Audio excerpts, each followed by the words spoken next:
President Trump also weighed in on what's been happening in Minneapolis, unsurprisingly on Twitter, calling the protesters thugs and adding, quote, "When the looting starts, as you just said, the shooting starts." Twitter flagged that as a violation of its terms, saying it glorified violence, but left the tweet up because it was in the public's interest. Of course, the president's use of Twitter as a megaphone is nothing new. He'll tweet seemingly anything at any time with no filter. But over the past several days, things seem to have reached a tipping point. Adam has more.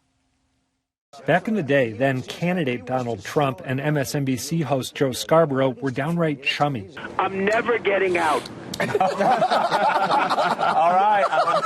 That's the news, Donald Trump. Thank you as always. Lately, though, Scarborough and his Morning Joe colleagues have sharply criticized Trump, prompting him to lash out on Twitter, calling Scarborough Psycho Joe and mocking his ratings.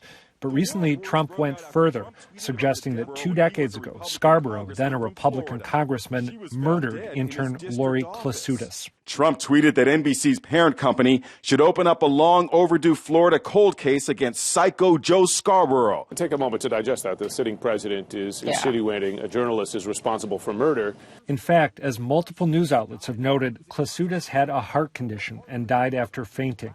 But when her widower wrote Twitter CEO Jack Dorsey asking him to delete Trump's tweets, Dorsey declined. Twitter has not taken them down. Instead, Twitter added disclaimers to 2 unrelated Trump tweets that claimed voting by mail is rife with fraud. That got Trump so fired up, he signed a new executive order that would penalize sites like Twitter and Facebook if they censor conservatives. We can't let this continue to happen. It's very, very unfair. Though Facebook CEO Mark Zuckerberg was quick to say his company isn't the problem. I just believe strongly that Facebook shouldn't be the arbiter of truth. We know, Mark. We know. Yeah, that's for sure, Adam. As we know, Mark Zuckerberg has said they're not going to be in the editing business. They're not going to vet. They're not going to put check marks. And what happened with Jack Dorsey, who's the CEO of Twitter, and this is sort of his prima facie evidence is what, like he flags the 2 things about mail voting, but then doesn't mention the Scarborough thing. I mean, it comes down to the notion, do we really want anybody at Twitter or Facebook, for that matter, being the arbiters of what's acceptable public fodder? I happen to think that we do. And while I found Twitter's initial response a little incoherent, I didn't get why they left up the tweets asserting that Joe Scarborough was part of a murder and that a cold case should be reopened. It is worth pointing out that Twitter actually, I believe, hid that Trump tweet that said, "When the looting starts, the shooting starts." They allowed it to be seen if you wanted to, but they concealed it. And Trump has now backed off. This afternoon, shortly before we taped, he sent out a couple tweets saying, "Oh, I didn't mean to say that shooting should begin when looting's going on. I just meant that it's something bad that can happen when random people shoot other random people." And, everyone knew what I was trying to say, which strikes me as a willful and kind of absurd reinterpretation of the point he actually made. I think that we are living in such fraught times, and someone like the president or many other people have such a potentially dangerous megaphone with these platforms that, I want Jack Dorsey and Mark Zuckerberg to exercise a little responsibility and show that they're aware of the burden that they've decided to shoulder. All right. I thought that the executive order was really interesting in a lot of ways, especially in that it didn't seem to acknowledge that if it's used one way to protect conservatives, it can also be used the other way to protect liberals. Part of it is tried to use the FCC as a watchdog, saying that they would have to vet any political speech that was suppressed on these platforms. But the FCC doesn't report to the president. They report to Congress. They actually can't be directed by the president to do anything. That's just not how the system is set up. I think it's also a good reminder to people that the First Amendment is supposed to protect you against retribution from the government. Twitter and Facebook are private platforms, which means that having their content restricted or not restricted by the president means that the president could actually be infringing on the free rights, the First Amendment rights of those platforms. So there are a lot of worms in this can.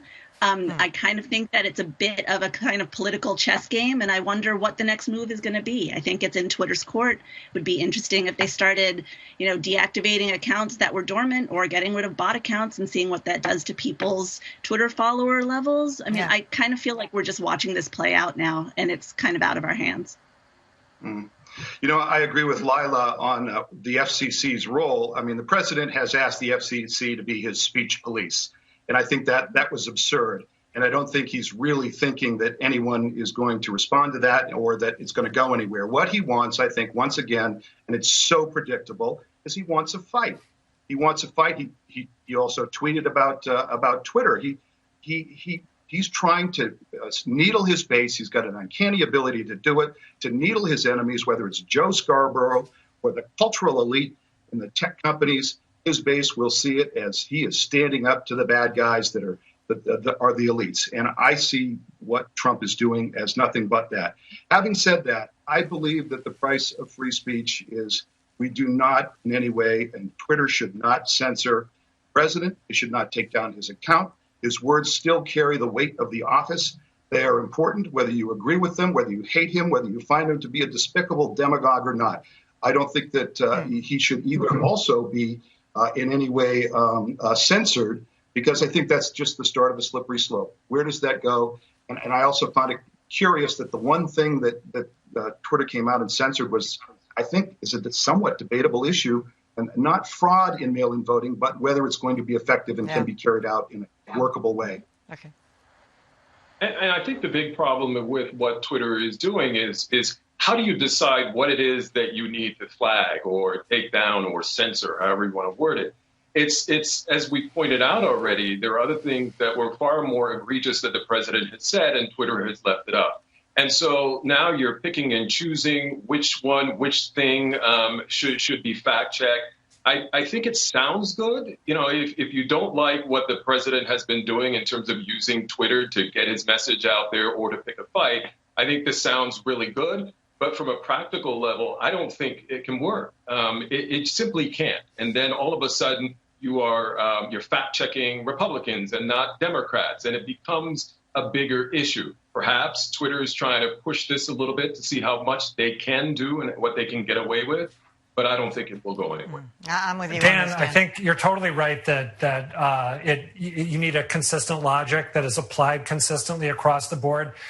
But let me just suggest maybe incitement to violence is an appropriate place to start. And I don't think Twitter's rollout has been good, again. But if you have a tweet, especially from someone with a following of a few, dozen million people, that can be interpreted as giving license to violence, I don't think it's unreasonable to say, hey, we got to be careful.